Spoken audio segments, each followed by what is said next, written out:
لفظ لفظ حکمتیں ابر علم کہیں سے برستی بارشیں شرع کے امور سے دین کے شعور سے. اما بعد فاعوذ باللہ السمیع العلیم من الشیطان الرجیم من همزه ونفخه ونفثه. بسم اللہ الرحمن الرحیم. قل للمؤمنین یغضوا من ابصارهم ويحفظوا فروجهم ذلك ازکى لهم ان اللہ خبیر بما یصنعون. وقال عز من قائل سبحانه وتعالى وأسروا قولكم أو اجهروا به إنه عليم بذات الصدور ألا يعلم من خلق وهو اللطيف الخبير. انسان پر اللہ تعالیٰ نے بے شمار انعامات و احسانات کی بارش برسا رکھی ہے. زمین اس کے لیے بچھائی ہے، آسمان کی نیل گون چھت اس کے سر پہ تان کے کھڑی کی ہے. سورج چاند کی آمد و رفت اسی کی خاطر ہے. قسم قسم کے میوہ پھل اور اجناس بھی اسی کے لیے تخلیق کی گئی ہے. ان میں سے ایک عظیم ترین نعمت انسانی زندگی ہے، اور انسانی زندگی کو حاصل ہونے والی ایک عظیم نعمت میری اور آپ کی آنکھیں ہیں. بد نصیبی کے ساتھ شاید کہ پوری انسانی تاریخ میں آنکھوں کا غلط استعمال کبھی اتنا نہیں کیا گیا ہوگا جتنا آج کے اس دور میں کیا جا رہا ہے. یہ کتنی بڑی نعمت ہے، اس کا صحیح اور پازیٹیو استعمال کیا ہے، اس کا منفی استعمال کیا ہو رہا ہے اور اس کا کیا نقصان ہے، اور ہمیں اس حوالے سے اپنی زندگی میں کیا لائحہ عمل اپنانا ہے. میری اور آپ کی ملاقات کا آج یہی عنوان قرار پایا ہے. سب سے پہلی بات یہ سمجھیے کہ آنکھ اللہ تعالیٰ کی بہت بڑی نعمت ہے. اتنی بڑی نعمت ہے کہ وہ نعمتیں جن کا خصوصی اللہ نے قرآن مجید میں تذکرہ کیا ہے، آنکھ ان نعمتوں میں سے ایک ہے. چند ایک آیات میں آپ کے سامنے رکھتا ہوں، آپ میرا ساتھ دیجیے گا اور ان پہ توجہ کرتے چلے جائیے گا. سمجھ آ جائے گی کہ قرآن مجید آنکھ کو کس طرح سے ہمارے سامنے پیش کرتا ہے. اعوذ باللہ من الشیطان الرجیم. الم نجعل له عینین ولسانا وشفتین وہدیناہ نجدین. کیا یہ حقیقت نہیں ہے کہ ہم نے انسان کو دو آنکھیں عنایت کی، ایک زبان اور دو ہونٹوں کی نعمت سے نوازا؟ اور کیا یہ حقیقت نہیں ہے کہ ہم نے اسے خیر و شر کے راستے دکھائے؟ یا کیا یہ حقیقت نہیں ہے کہ ماں کی چھاتی کے ساتھ اس کے لیے جو دودھ کے انتظامات کیے تھے ہم نے اس کے راستے اسے بچپن میں سجھا دیے؟ هل أتى على الإنسان حين من الدهر لم يكن شيئا مذكورا إنا خلقنا الإنسان من نطفة أمشاج نبتليه فجعلناه سميعا بصيرا إنا هديناه السبيل إما شاكرا وإما كفورا. کیا انسان پہ ایسا وقت نہیں آیا تھا یہ کچھ بھی قابل ذکر چیز نہیں تھا؟ اگر آپ 20 سال کے نوجوان بیٹے ہیں تو رب کا قرآن آپ سے کہتا ہے کیا 20 سال پہلے آپ کا نام و نشان پایا جاتا تھا؟ اگر آپ 40 سال کے پیٹے میں ہیں تو رب کا قرآن آپ سے سوال کرتا ہے 40 سال پہلے کیا دنیا میں کہیں کسی کے خیال میں آپ کا تذکرہ تک بھی پایا جاتا تھا؟ اگر آپ 50-30 سال کے ہیں تو اللہ آپ سے سوال کرتے ہیں کہ 30-50 سال پہلے آپ کا کہاں نام و نشان تھا؟ تم عدم محض تھے، تمہارا تذکرہ تک نہ تھا، خیال تک نہ تھا، نام و نشان دور دور تک کسی کو دکھائی نہ دیتا تھا. اِنَّا خَلَقْنَا الْإِنسَانَ مِن نُطْفَةٍ، ہمارا فیصلہ ہوا یقینی طور پر کہ ہم تمہیں پیدا کریں پانی کی ایک بوند کے اوپر، تمہارے نقش و نگار بنائے جو مرد و عورت کے امتزاج سے تخلیق کیا گیا تھا. فَجَعَلْنَاهُ سَمِيعًا بَصِيرًا، پانی کی اس بوند کو سننے والا، دیکھنے والا کیا ہم نے نہیں بنایا؟ وَلَا تَقْفُ مَا لَيْسَ لَكَ بِهِ عِلْمٌ إِنَّ السَّمْعَ وَالْبَصَرَ وَالْفُؤَادَ كُلُّ أُولَئِكَ كَانَ عَنْهُ مَسْئُولًا.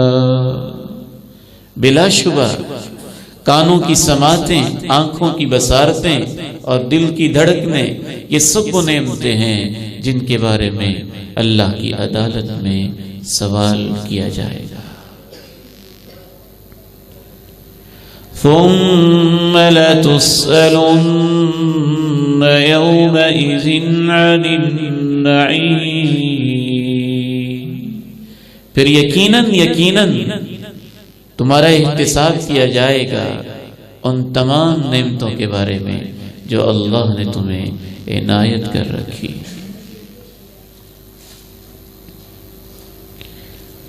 میڈیکل سائنس کے بعض اشارات ہمیں یہ بتاتے ہیں کہ ہر انسان کی 2 آنکھوں کے پیچھے اور ان کے اندر اور ان کے بیچ میں، ان کی سفیدی میں، ان کی سیاہی میں، ان کے پلکنے میں، ان کے جھپکنے میں، ان کے اشووں میں، ان کے غمزوں میں، ان کے کھلنے میں، ان کے بند ہونے میں، ان کی بصارتوں میں رب کریم نے وہ نعمتیں، وہ احسانات، وہ انتظامات رکھے ہیں جن کا شاید ہم پوری طرح سے ادراک بھی نہیں کر سکتے ہیں. آج کا ایک نوجوان میٹرک، پھر FSC، پھر BSc، MBBS، اس کے بعد FCPS، پھر آئی اسپیشلسٹ، 20-25 سال لگانے کے بعد بھی رب کریم کی دی ہوئی آنکھ کی نعمت کو شاید پوری طرح سے پھر بھی سمجھ نہیں پاتا. ان کی پلکیں دیکھیں، ان کی بھویں دیکھیں، ان کا کھلنا دیکھیں، ان کا بند ہونا دیکھیں، ان کے اندر کی سفیدی، ان کے اندر کی سیاہی دیکھیں، ان کے اندر کا نور دیکھیں، ان کے نگاہوں کے انداز دیکھیں. ایک ایک چیز کے اندر رب کریم کی نعمتیں پنہا ہیں. ان کے آنسو دیکھیں، آنسوؤں کا تیرنا دیکھیں، ان کے ایکسپریشن دیکھیں، ان کے تاثرات دیکھیں، آنکھوں کا باتیں کرنا دیکھیں، ان کا دو چار ہونا دیکھیں، ان کی فیلنگز دیکھیں، ان کے احساسات دیکھیں.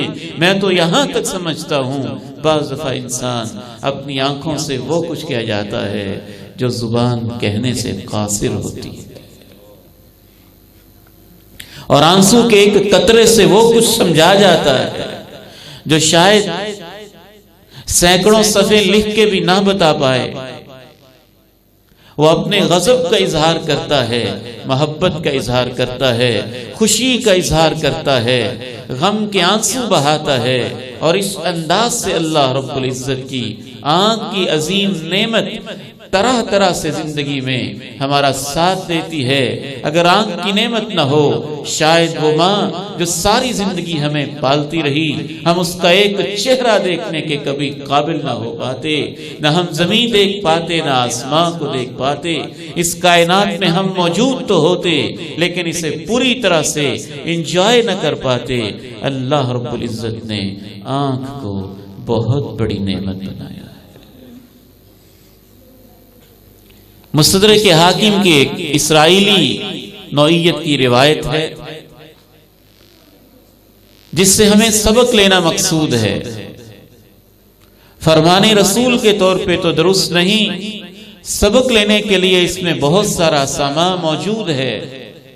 قیامت کا دن ہوگا، رب کریم کی عدالت میں ایک انسان کو لایا جائے گا جس نے 500 سال تک عبادت کی ہوگی، چہرے کو رب کے سامنے جھکایا ہوگا، پیشانی کو ٹیکا ہوگا اور ناک سے لکیریں کھینچی ہوں گی، اور اس کی یہ دعا رہی ہوگی، اللہ مجھے حالت سجدہ میں موت دینا، اور اس کی موت بھی حالت سجدہ میں ہوگی۔ 500 سال کی عبادت کا جب حساب ہونے لگے گا، رب کریم فرشتوں سے کہیں گے ادخلوا عبدی جنتی برحمتی، میرے اس بندے کو میری رحمت کی وجہ سے میری جنتوں میں داخل کر دو۔ لیکن وہ کچھ زیادہ ہی حسابی کتابی نوعیت کا انسان ہوگا، کہے گا اے رب آپ کی رحمت تو میری وہ 500 سال کی محنت، ریاضت، عبادت، میرے رکوع، میرے سجود، میرے آنسو، میری ہچکیاں، میری سسکیاں، وہ سب راز و نیاز کی باتیں اور وہ ساری محنتیں وہ کہاں گئیں؟ رب کریم فرمائیں گے اگر حساب ہی کرنا چاہتے ہو اے میرے فرشتے، اب اس کا حساب کیا جائے گا، رحمت کی بجائے حساب کیا جائے۔ 500 سال کی عبادت ایک طرف رکھ دی گئی، ایک آنکھ کو ایک طرف رکھ دیا گیا۔ یہ روایت بتاتی ہے آنکھ کا ترازو جھک جائے گا، یہ پلڑا نیچے ہو جائے گا۔ ہر انسان کی 2 آنکھوں کے پیچھے دیکھنے کے لیے اللہ رب العزت نے 13 ملین 1,30,00,000 کے قریب لائٹ ریسیپٹرز رکھے ہیں جو کسی بھی چیز کو ریسیو کرتے ہیں۔ جب یہ بند ہوتی ہیں اور کھلتی ہیں، مجھے یوں لگتا ہے جیسے ہم کسی چیز کو کیپچر کر رہے ہوتے ہیں۔ یہ کسی بھی امیج کو، کسی بھی تصویر کو، کسی بھی منظر کو، ماں کی ممتا کو، باپ کے چہرے کو، مسجد کو در و دیوار کو، ممبر کو محراب کو، دوست کو احباب کو، بیٹے کو بیٹی کو، اس کی شکل کو صورت کو یوں اپنے اندر سیو کرنے کے لیے جیسے کلپ لے رہی ہوں، کھل رہی ہیں، بند کر رہی ہیں۔ وہ 1,30,00,000 جو ریسیورز ہیں وہ اس منظر کو، اس امیج کو، اس تصویر کو، اس فوٹو کو ریسیو کر رہے ہیں۔ ریسیو کرنے کے بعد ابھی ہماری آنکھیں ریڈنگ نہیں کر پائیں، انہوں نے آئیڈینٹیفائی نہیں کیا ہے، امتیاز اور پہچان شناخت نہیں کی ہے، بس انہوں نے صرف ریسیو کیا، اپنے اندر سیو کیا۔ آپ نے دیکھا ہوگا کتنے ہی خوبصورت گبرو جوان ہیں، موٹی موٹی آنکھیں، خوبصورت دیدے ہیں، بظاہر لگتا ہے دیکھ رہے ہیں لیکن پہچان نہیں پاتے۔ پہچاننے کے لیے ایک علیحدہ پورشن ہے، اس تک پھر یہ آنکھوں کا حصہ ریسیو کرنے کے بعد وہاں تک اس کو فارورڈ کرتا ہے، اور آگے بھیجنے کے لیے 14 لاکھ قسم کی باریک باریک رب العالمین نے تارے فٹ کی ہوتی ہیں، دماغ کے اس حصے کو بھیجی جاتی ہے، وہ تصویر دماغ کا وہ حصہ پھر اس کو ریڈ کرتا ہے اور پہچان کر کے پیغام دیتا ہے۔ أَلَمْ نَجْعَلْ لَهُ عَيْنَيْنِ وَلِسَانًا وَشَفَتَيْنِ وَهَدَيْنَاهُ النَّجْدَيْنِ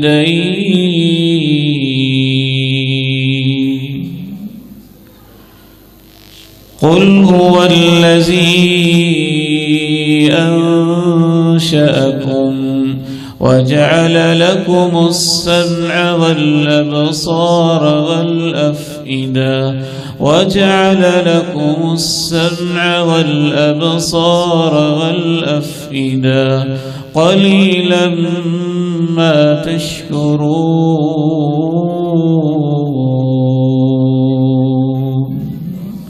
وہی تو ہے جس نے تمہیں پیدا کیا، اس نے تمہاری سماعتیں بصارتیں تمہیں عنایت کی، لیکن تمہیں شکر کی توفیق بہت کم نصیب ہوتی ہے.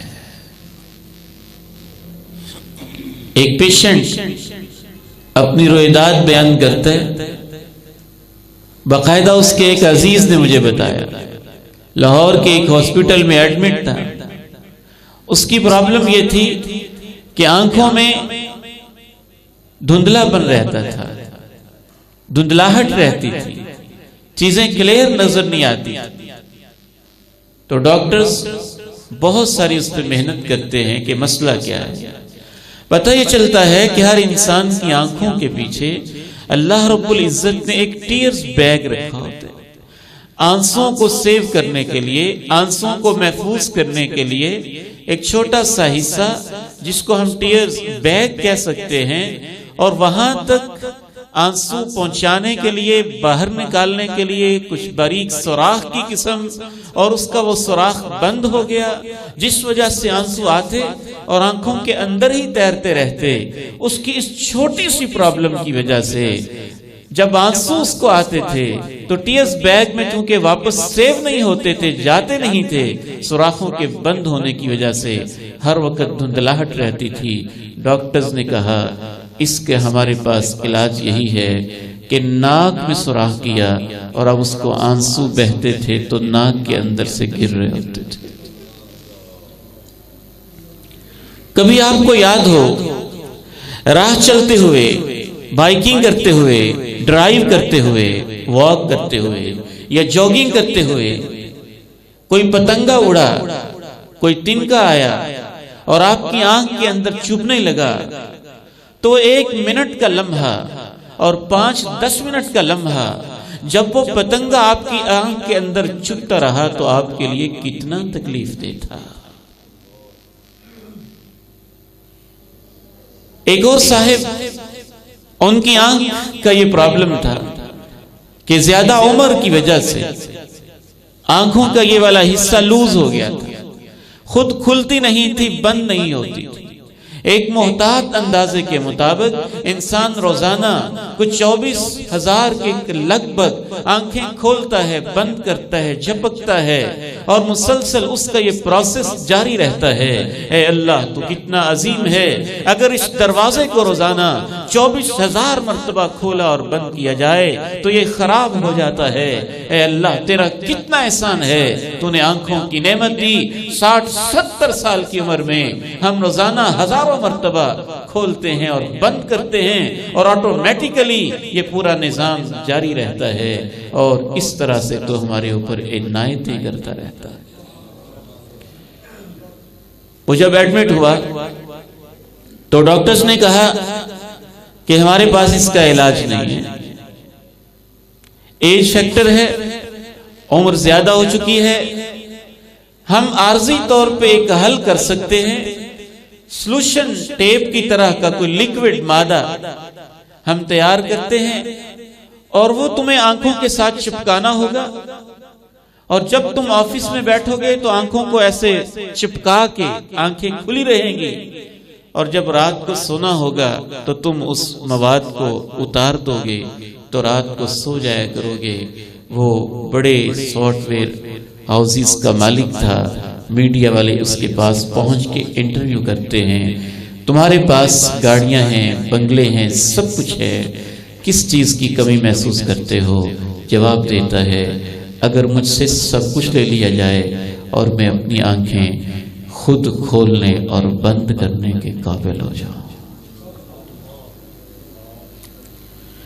وَجَعَلَ لَكُمُ السَّمْعَ وَالْأَبْصَارَ وَالْأَفْئِدَةَ قَلِيلًا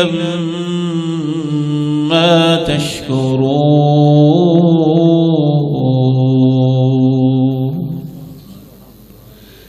کہاں اس کو غلط استعمال کیا جا رہا ہے اور اس کا کیا نقصان ہو رہا ہے، اس حصے کی طرف ہم بڑھتے ہیں۔ بہت سارے غلط استعمالات میں سے ایک بہت ہی غلط آنکھوں کا استعمال، جو اسلامی تہذیب، اسلامی تمدن کی روح کے اکثر منافی ہے۔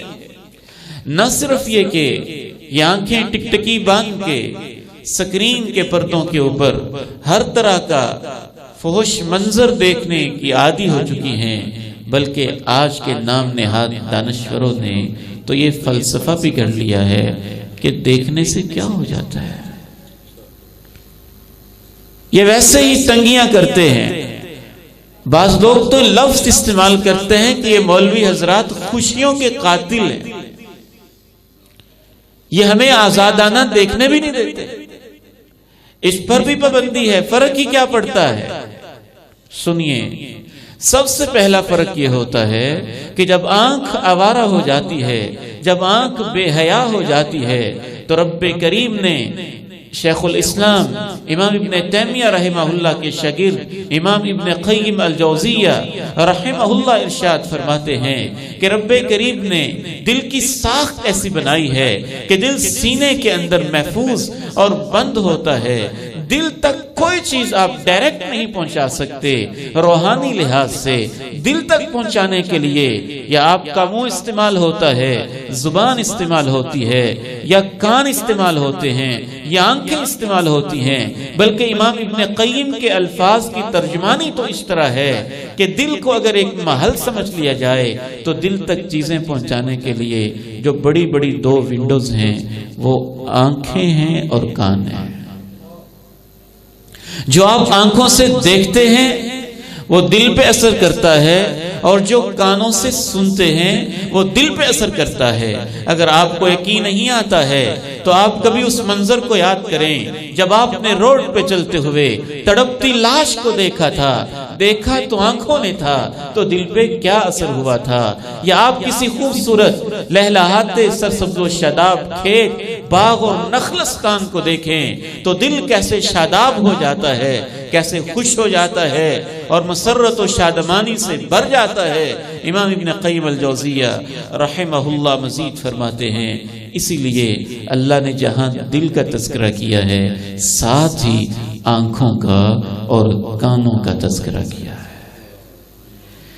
ان السمع والبصر والفؤاد، ان السمع والبصر والفؤاد والفؤاد كل أولئك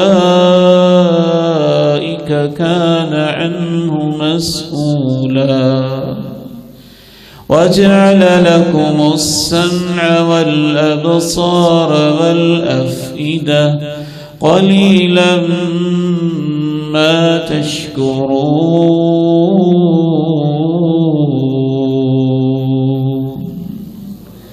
دل کو قلب کہتے ہیں عربی زبان میں، قلب۔ لیکن دل کا وہ حصہ جہاں جذبات ہوتے ہیں، جہاں محبتیں ہوتی ہیں، جہاں نفرتیں ہوتی ہیں، خصوصاً اس حصے کو فؤاد اور اس کی جمع افئدہ استعمال ہوتی ہے۔ تو رب کریم فرماتے ہیں ان السمع، تمہاری سماعتیں، والابصار، بصارتیں، والافئدہ، اور تمہارے دل کی دھڑکنے، جذبات و احساسات، کل اولئک کان عنہ مسئولا، اس کے بارے میں تم سے سوال کیا جائے گا۔ سب سے پہلا نقصان یہ ہوگا جب آنکھ آوارہ ہو جائے گی تو دل آوارہ ہو جائے گا۔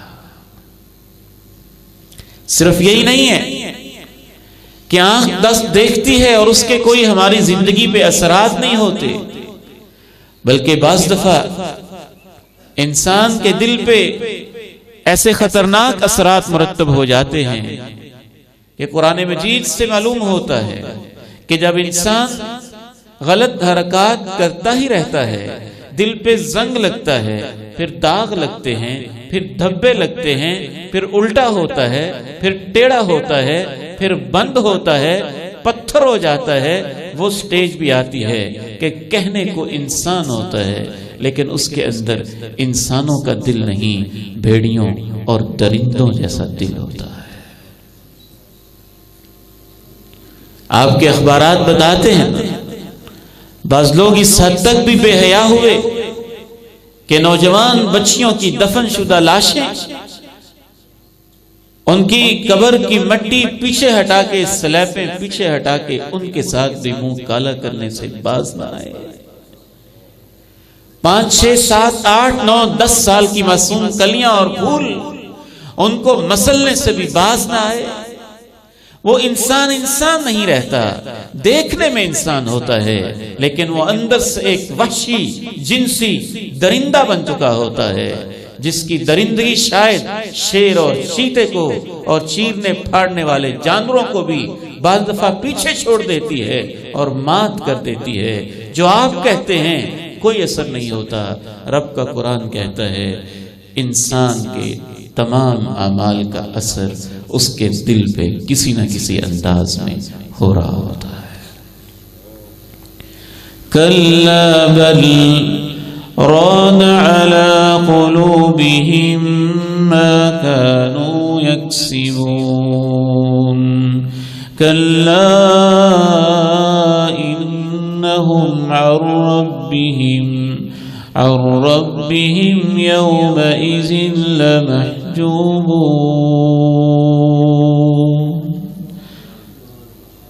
ان کے دلوں پہ زنگ لگ گئے ہیں ان کی حرکتوں کی وجہ سے، انہی کے اعمال اور انہی کی کرتوتوں کی وجہ سے۔ تو پہلا اثر یہ ہوتا ہے کہ اسے جب ہر منظر دیکھنے کی عادت ہو جاتی ہے، جب آنکھیں آوارہ اور بے حیا ہو جاتی ہیں تو دل بھی آہستہ آہستہ آوارہ اور بے حیا ہو جاتا ہے۔ دوسرا نقصان یہ ہوتا ہے، رسول اللہ صلی اللہ علیہ وسلم ارشاد فرماتے ہیں کتب علی ابن آدم حظه من الزنا فزنا العینین النظر۔ یہ آدم کا بیٹا کسی نہ کسی طریقے سے بے حیائی اور بد کرداری میں اپنا حصہ ڈالتا ہی رہتا ہے۔ جب آنکھیں غلط نیت سے دیکھتی ہیں اور غلط جگہ پہ دیکھتی ہیں، غیر محرم کو دیکھتی ہیں، تو اس کے نامہ اعمال میں اسے آنکھوں کا زنا لکھ دیا جاتا ہے۔ تیسرا نقصان یہ ہوتا ہے کہ انسان جب اپنی آنکھوں کو آزاد اور آوارہ چھوڑ دیتا ہے، ہر یوٹیوب کا چینل دیکھنے کے لیے، فیس بک کی ہر تصویر دیکھنے کے لیے، واٹس ایپ پہ آیا ہوا ہر کلپ دیکھنے کے لیے، اور گوگل کے سرچ انجن پہ براؤزنگ کرتے ہوئے ہر قسم کی ویب سائٹ کو براؤز کرنے کے لیے، نہ اس نے اپنی تربیت کی، نہ اس کے اوپر قدغن عائد کی، نہ اس نے کوئی پابندی عائد کی، نہ کبھی اپنی نگاہوں کو اس نے جھکایا، تو تیسرا بدترین قسم کا نقصان یہ ہوتا ہے کہ اللہ رب العزت نے گناہوں کی اور نیکیوں کی بھی فیملیز بنائی ہیں، خاندان بنائے ہوئے ہیں۔ جیسے ہمارے آپس میں رشتے ہوتے ہیں، بعض گناہوں کے آپس میں رشتے ہوتے ہیں اور بعض نیکیوں کے بھی آپس میں رشتے ہوتے ہیں۔ آپ دیکھیے مسجد میں آپ نماز کے لیے تشریف لائے، لیکن یہ نماز کی فیملی اتنی خوبصورت ہے کہ اس کے لیے آپ نے وضو بھی کیا، آپ مسجد میں آئے، نیک لوگوں سے ملے، ہمارے شیخ ربانی اور ہمارے مربی حضرت شیخ مسعود عالم حافظہ اللہ جیسی شخصیتوں کی آپ نے زیارت کی، ان کی پند و نصائح اور ان کی خوبصورت باتیں سنی، آپ نے قرآن کی تلاوت سنی، آپ کی نیک چہروں سے ملاقات اور دیدار ہوا، وضو کیا اور وضو کے قطروں سے آپ کے گناہ چھڑتے رہے۔ یہ ایک پورا ماحول ہے جو نماز کے ساتھ وابستہ ہے۔ جب آنکھیں آوارہ ہو جاتی ہیں تو اس کا ماحول ایسا بن جاتا ہے کہ آہستہ آہستہ وہ بڑی برائی کی طرف لازماً چلا جاتا ہے، کیونکہ اس کی فیملی اس طرف لے کے جاتی ہے۔ نظرۃ فابتسامۃ فموعد فلقاء، ایک عرب شاعر اشارہ کرتے ہوئے کہتا ہے کہ انسان کی آنکھیں آوارہ ہوتی ہیں، اس کے بعد وعدے وعید ہوتے ہیں، اس کے بعد ملاقاتیں ہوتی ہیں، اس کے بعد بڑی بے حیائی اور بد کرداری کے وہ مناظر ہوتے ہیں، اور وہ خطرناک قسم کے مناظر ہوتے ہیں، اور بے حیائی کے وہ مناظر ہوتے ہیں جن کے ہوتے ہوئے بعض دفعہ انسان کامل صاحب ایمان نہیں ہو سکتا ہے۔ پہلا نقصان، نامہ اعمال میں اس کو زنا لکھا جاتا ہے۔ دوسرا نقصان، آنکھیں حیا تو دل بے حیا اور آوارہ ہو جاتا ہے۔ تیسرا نقصان، انسان بڑی برائی کی طرف چلا جاتا ہے، آہستہ آہستہ اس کی طرف کھنچتا چلا جاتا ہے، اور بڑی برائی سے بچنا اس کے لیے بعض حالات میں ممکن نہیں رہتا۔ چوتھا نقصان، بعض گناہ آنکھوں سے شروع ہوتے ہیں اور اتنے خطرناک ثابت ہوتے ہیں کہ انسان کی موت ایمان سے محرومی میں واقع ہو جاتی ہے، ایمان تک سے محروم ہو جاتا ہے۔ امام ابن الجوزی رحمہ اللہ کی ایک عظیم کتاب تلبیس ابلیس، کہ ابلیس کیسے انسان کو گمراہ کرتا ہے، اس میں امام صاحب لکھتے ہیں کہ سابقہ امتوں میں کچھ مجاہدین جہاد پہ جانا چاہتے تھے، ان کی بہن تنہا تھی اور اکیلی تھی، اور ان کے دلوں میں بڑا شوق اور جذبہ تھا راہ جہاد میں جانے کا۔ تو سوچتے ہیں بہن کا کیا ہوگا، کافی غور و فکر کے بعد کہتے ہیں کہ ہم یہاں ایک درویش اور راہب انسان رہتا ہے، جنگل میں اس کی کٹیا ہے، اللہ اللہ کرتا رہتا ہے، اس کے پاس چھوڑ دے۔ وہ اس سے اصرار کرتے ہیں کہ یہ آپ کے پاس رہے گی، وہ تسلیم نہیں کرتا ہے، وہ پھر اصرار کرتے ہیں، وہ انکار کرتا ہے، لیکن آخر ان کا اصرار انکار پہ غالب آ جاتا ہے، اور اپنی بہن کو وہ اس درویش کے پاس چھوڑ کے جہاد پہ روانہ ہو جاتا ہے۔ وہ طے کرتا ہے کہ اس کا کھانا آئے گا، ایک سائٹ پر کوئی لا کے رکھ دیا کرے گا، اس کی کٹیا علیحدہ ہوگی، میری کٹیا علیحدہ ہوگی، یا اپنی کٹیا میں میں اپنی کٹیا میں، ہاں نگرانی ضرور رکھوں گا۔ یہ سلسلہ شروع ہو جاتا ہے، کھانا آتا رہتا ہے، شیطان آتا ہے اور اس کے ذہن میں خیال ڈالتا ہے، نہ اس کی ماں نہ بہن نہ باپ نہ بھائی، کبھی اس کی خیریت تو پوچھا کرو، وہ خیریت پوچھنے لگتا ہے۔ شیطان پھر آتا ہے، وہ آنکھیں بے حیائی کا ارتکاب کرنے لگتی ہیں، شیطان پھر آتا ہے، ملاقاتیں ہونے لگتی ہیں، شیطان پھر آتا ہے، بے حیائی اور بد کرداری کا ارتکاب کرنے لگ جاتا ہے۔ یہ تو امام ابن الجوزی رحمہ اللہ نے واقعہ لکھا ہے، اور ایک صحیح حدیث میں بھی اس کے قریب قریب واقعہ ہے۔ امام ابن الجوزی رحمہ اللہ لکھتے ہیں کہ جب وہ اس سے بے حیائی کر بیٹھتا ہے، بچے کی پیدائش ہوتی ہے، شیطان پھر آتا ہے اور کہتا ہے اس کو مار ڈالو وگرنہ راز فاش ہو جائے گا۔ بچے کو مار ڈالتا ہے، بچے کو قتل کرنے کے بعد شیطان پھر آتا ہے، اس کی ماں کی ممتا کہاں تک صبر کرے گی، وہ تمہارے راز فاش کر دے گی، اس کی ماں کو بھی قتل کر ڈالو، ماں کو بھی قتل کر ڈالتا ہے، اور پھر اپنی کٹیا کے اندر اللہ اللہ اور درویشی میں جو اس نے ایک روپ بدلا ہوا تھا، بہروپ تھا بلکہ، اسی کے اندر مبتلا ہو جاتا ہے۔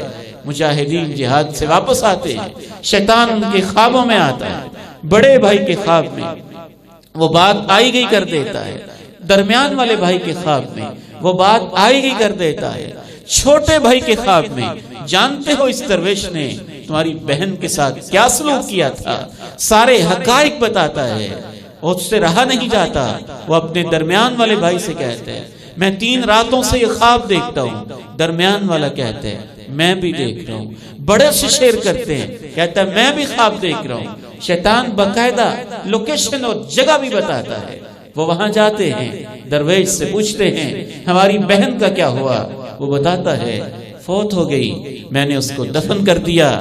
شیطان پھر آ کے بتاتا ہے، وہ کہتے ہیں نہیں فلاں فلاں جگہ کے اوپر یہ تو نے اس کے ساتھ حرکت کی، اور قبر کشائی کی جاتی ہے، 2 لاشیں برآمد ہوتی ہیں، مقدمہ عدالت میں جاتا ہے، 2 انسانوں کے قاتل کو سولی کے پھندے پہ لٹکانے کا فیصلہ صادر کیا جاتا ہے۔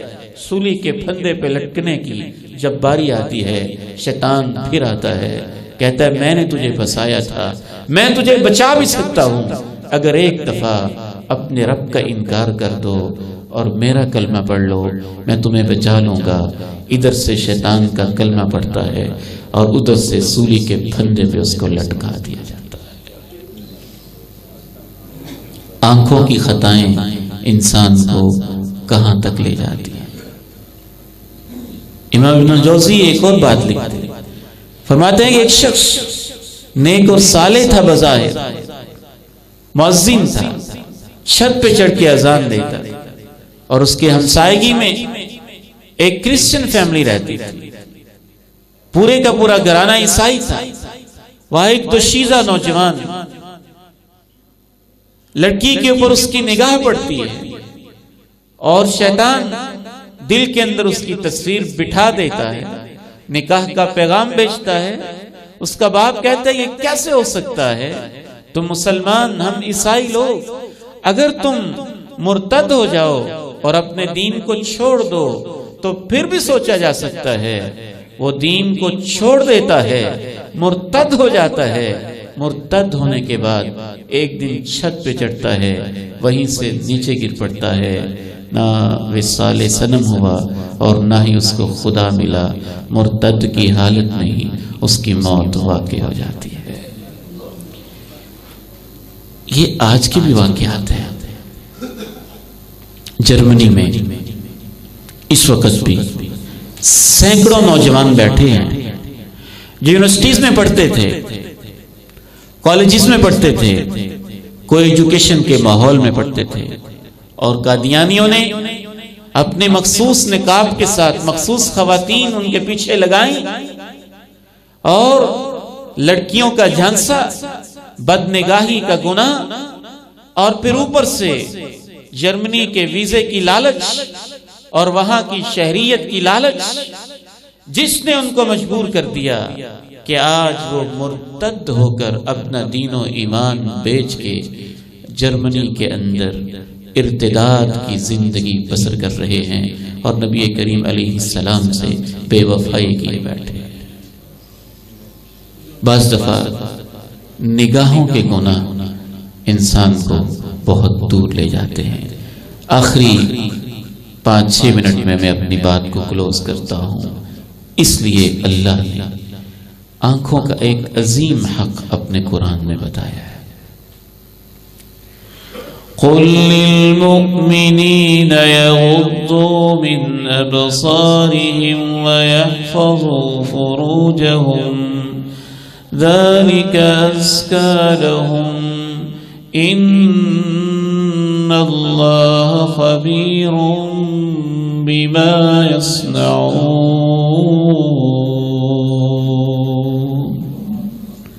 اے میرے پیارے نبی صلی اللہ علیہ وسلم، آپ ان ایمان والے مردوں سے کہتے ہیں، ان ایمان والے نوجوانوں سے کہتے ہیں، ان ایمان والے بیٹوں سے کہتے ہیں، یغضوا من ابصارہم، کچھ نگاہیں پست رکھا کریں، نیچی رکھا کریں، شرم کی وجہ سے، حیا کی وجہ سے، وَيَحْفَظُوا فُرُوجَهُمْ، یہ اپنی شرمگاہوں کی اس طرح سے حفاظت کر پائیں گے، ذَلِكَ أَزْكَى لَهُمْ، یہ اپنی نگاہوں کو نیچے رکھیں گے، اس سے ان کو پاکیزگی ملے گی۔ میں تو یہاں تک کہتا ہوں نگاہ نیچے کی جائے گی، سب سے پہلی برکت یہ ہوگی اللہ اور اللہ کے رسول کی اطاعت ہو جائے گی، دوسری برکت یہ ہوگی آپ نگاہ نیچے کریں گے، جیسے جیسے آپ نگاہوں میں حیا پیدا کرتے جائیں گے آپ کے دل میں ایمان کا نور پیدا ہوتا جائے گا۔ امام ابن قیم الجوزیہ رحمہ اللہ یہاں تک لکھتے ہیں کہ آپ اندازہ کر کے دیکھیں، ایک وہ لذت ہے جو انسان کو بے حیائی سے ملتی ہے، ایک وہ لذت ہے جو انسان کو آنکھیں پھاڑ پھاڑ کے کسی کی عزت کو گھور گھور کے دیکھنے سے ملتی ہے۔ اگر انسان کو ایمان کی نعمت نصیب ہو جائے اور اللہ کے خوف کی وجہ سے وہ اپنی آنکھوں کو جھکا دے تو اللہ اس سے بڑی لذت، ایمان کی حلاوت اس کو نصیب فرما دیتے ہیں۔ اس کو عبادت میں لذت آتی ہے، اور اگر وہ عادی ہو جائے ہر غلط منظر کو دیکھنے کا تو اس سے عبادت کی لذت اور مٹھاس چھین لی جاتی ہے۔ قل للمؤمنین یغضوا من ابصارهم ويحفظوا فروجهم ذلك أزكى لهم إن الله خبير بما يصنعون۔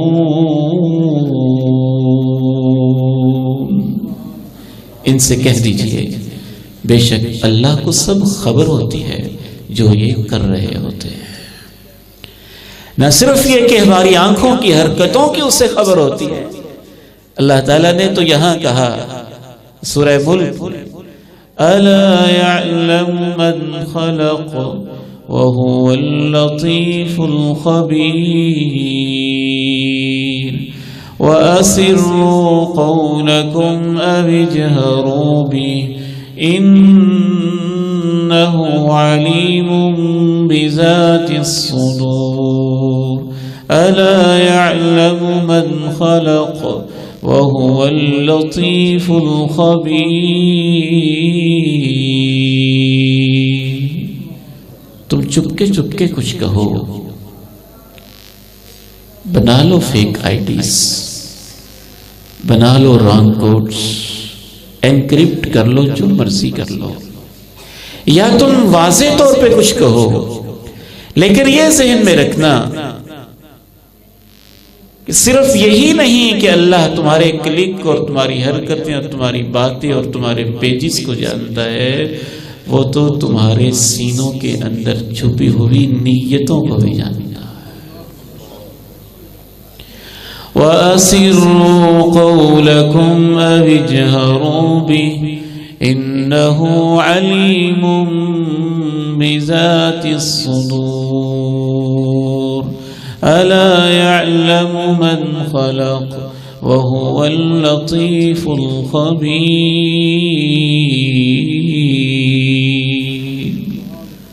لوگ کہتے ہیں مولوی دیکھنے بھی نہیں دیتے، کیوں نہیں دیکھنے دیتے؟ ہم تو کہتے ہیں دیکھیں، کس چیز کو دیکھیں؟ ماں کے چہرے کو دیکھیں، باپ کا دیدار کریں، بہنوں کی خوبصورت محبتیں اور ادائیں دیکھیں، بھائیوں سے ملاقاتیں کریں، مسجد کے در و دیوار اور ممبر و محراب دیکھیں، خانہ کعبہ دیکھیں، حجر اسود دیکھیں، زمین کو دیکھیں، آسمان کو دیکھیں، اور ہاں تڑپتی ہوئی لاشیں بھی دیکھیں اور اٹھتے ہوئے جنازے بھی دیکھیں۔ کچھ ان میں بھی غور کریں کہ جانا بھی ہے اور حساب بھی دینا ہے۔ افلا ينظرون الى الابل كيف خلقت والى السماء كيف رفعت وإلى الجبال كيف نصبت وإلى الأرض كيف سطحت فذكر إنما أنت مذكر لست عليهم بمسيطر۔ کیوں نہیں دیکھتے اونٹ کو کیسے پیدا کیا گیا؟ یہ کیوں نہیں دیکھتے زمین کو کیسے بچھایا گیا؟ یہ کیوں نہیں دیکھتے آسمان کی چھت کو کیسے تان کے کھڑا کیا گیا؟ یہ کیوں نہیں دیکھتے پہاڑوں کو کیسے گاڑا گیا؟ آپ ان کو نصیحت کیجئے، آپ تو محض نصیحت ہی کر سکتے ہیں نا۔ اللہ تعالیٰ سے دعا ہے اللہ تعالیٰ ہمیں اپنی آنکھوں کی حفاظت کرنے کی توفیق عطا فرمائے۔ یہ فتنوں اور چیلنجز کا دور ہے، تم اس دور کے اندر ویلنٹائن ڈے کی اور 14 فروری کی اور پتہ نہیں کیا کیا بے حیائی کی باتیں کرتے ہو۔ رب کا قرآن تو دیکھنے پر بھی پابندیاں عائد کرتا ہے۔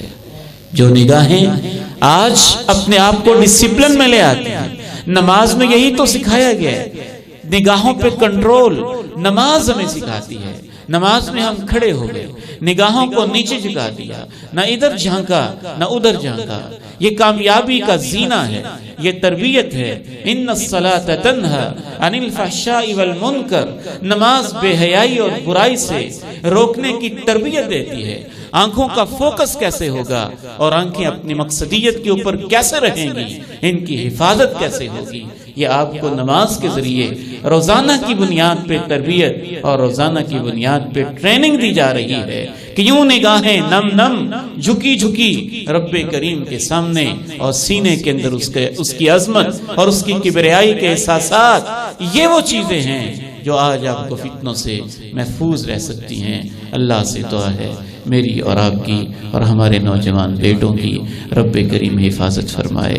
وآخر دعوانا ان الحمد للہ رب العالمین۔